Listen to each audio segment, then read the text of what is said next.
علیہ السلام نے فرمایا کہ چلو سب مل کر دعا کرتے ہیں.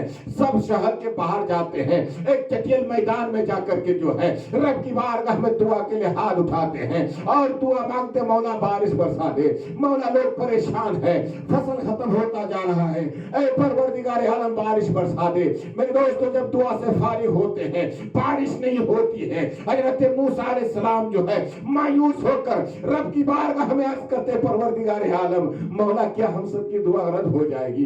مولا ہم سب کی دعا رد ہو جائے گی, مولا ہماری دعا کیوں نہیں قبول ہو رہی ہے؟ رب کی طرف سے ندا آتی ہے, اے موسیٰ تمہاری دعا قبول کی جائے گی اس وقت کہ یہ تمہاری یہ جو جماعت ہے, یعنی 70,000 کی جماعت میں دعا مانگی جا رہی تھی, ان 70,000 لوگوں کے اندر ایک ایسا پاپی ہے, ایک ایسا گنہگار ہے کہ جو 40 سال سے اس نے میرا نام نہیں لیا ہے, میرا جو ہے اپنی زبان پر میرا نام تک نہیں لیا ہے, نماز پڑھنا تو دور کی بات, عبادت کرنا تو دور کی بات, میرا نام تک نہیں لیا ہے. جب تک تمہاری جماعت سے, اس 70,000 کی جماعت سے وہ نکل نہیں جائے گا تب تک دعا قبول نہیں کی جائے گی. سبحان اللہ. اللہ اکبر. کبھی کبھی جو ہے نا نیک لوگوں کی دعا بھی رد ہو جاتی ہے کسی کی وجہ سے.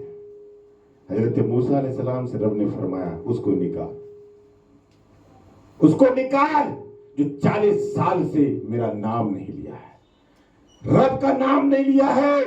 حضرت موسیٰ علیہ السلام نے اعلان فرمایا, اس کو تھوڑا سا اگر تشریح کر کے بولتا نا تو لمبی گفتگو ہوتی, لیکن شورٹ میں جا رہا ہوں میں. حضرت موسیٰ علیہ السلام نے اعلان فرمایا, کون ہے وہ شخص جو 40 سال سے رب کا نام نہیں لیا ہے؟ کون ہے وہ شخص جو رب کو یاد نہیں کیا ہے؟ کون ہے وہ شخص جو خدا کو یاد نہیں کیا ہے؟ نکل جا میری جماعت سے, نکل جا, نکل جا. سب ایک دوسرے کی طرف دیکھ رہے, ایک دوسرے کی طرف دیکھ رہے, کوئی نہیں نکل رہا, کوئی نہیں نکل رہا, کوئی نہیں نکل رہا. نکلے گا بھی کیسے؟ وہاں تو پکڑا جائے گا نا سب کے سامنے. جو ان میں سے اوریجنل تھا, جو اوریجنل تھا, جو 40 سال سے رب کو یاد نہیں کیا تھا, جو 40 سال سے رب کی بارگاہ میں جھکا نہیں تھا, 40 سال سے خدا کو یاد نہیں کیا تھا, شرمندہ ہوا. سوچا کہ اگر ابھی 70,000 کی جماعت سے نکلوں گا تو سب جان جائیں گے وہ پاپی میں ہی ہوں, وہ گنہگار میں ہی ہوں, لوگ مجھے جینے نہیں دیں گے, لوگ مجھے جینے نہیں دیں گے. تو وہ شخص اپنے سر کو ڈھانکتا ہے, رومال کو آگے بڑھاتا ہے, رومال کے اندر جو ہے اپنے دعا ہاتھ کو پھیلاتا ہے, آنکھیں اوپر کرتا, نگاہ اوپر کرتا اور رب کی بارگاہ میں عرض کرتا, مولا 40 سال سے میں نے تیری عبادت نہیں کی, تیرا نام نہیں لیا, مگر مولا تو نے مجھے نہیں بھولا, مولا تو نے مجھے نہیں بھولا, مجھ پاپی کو یاد رکھا. مولا میں سچے دل سے توبہ کرتا ہوں, مولا اب کوئی گناہ نہیں کروں گا, اور جب تک میری حیات رہے گی مولا تیری ہی عبادت کرتا رہوں گا, مولا مجھے معاف فرما دے. میں سچے دل سے توبہ کرتا, مولا مجھے معاف فرما دے, آج مجھے زمانے کی نظروں سے رسوا ہونے سے بچا لے. مولا 40 سال سے میں نے تیرا نام نہیں لیا, عبادت نہیں کی, تو نے رسوا نہیں کیا, مجھے ذلیل نہیں کیا, لوگوں کے سامنے بے عزت نہیں کیا, مولا آج بھی میری عزت بچا لے, مولا آج بھی مجھے رسوا ہونے سے بچا لے. رب کی بارگاہ میں رو رو کر فریاد کرنے لگا اور سچے دل سے توبہ کیا, آنکھوں سے آنسو بہا بہا کر جو ہے رب کی بارگاہ میں فریاد کیا.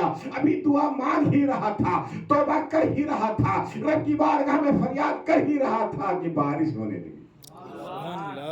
کالی گھٹا آسمان میں چھا گئی, بارش ہونے لگی. حضرت موسیٰ علیہ السلام حیران ہوئے, پھر رب کی بارگاہ میں عرض کیا, مولا ابھی تو وہ پاپی نکلا نہیں ہے, ابھی تو وہ شخص نکلا نہیں ہے, ابھی کوئی نہیں نکلا ہے, پھر بارش کیسے؟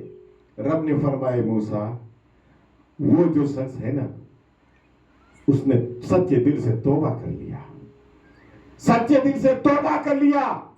اور اے موسیٰ عزت دینا میرے ہاتھ میں, ذلیل کرنا وہ تو عز من تسا وہ تو ذل من تسا, اللہ جسے چاہے عزت دے، جسے چاہے ذلیل کرے۔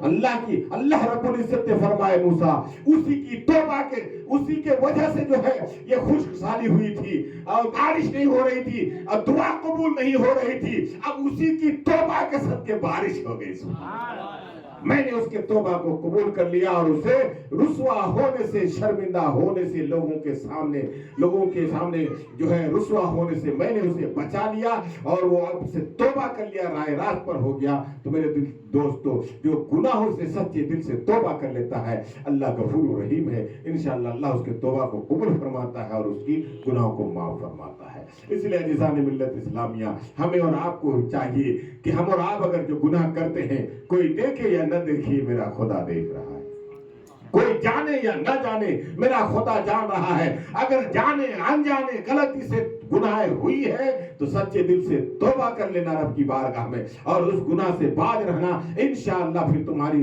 گناہ معاف ہو جائے گی اور مرنے کے بعد قبر کی زندگی بھی بہتر ہو جائے گی، حشر کی زندگی بھی بہتر ہو جائے گی، گھر بھی خوشحال ہو جائے گا، خاندان بھی خوشحال ہو جائے گا، سماج بھی خوشحال ہو جائے گا۔ وآخر دعوانا ان الحمدللہ رب العالمین۔ السلام علیکم۔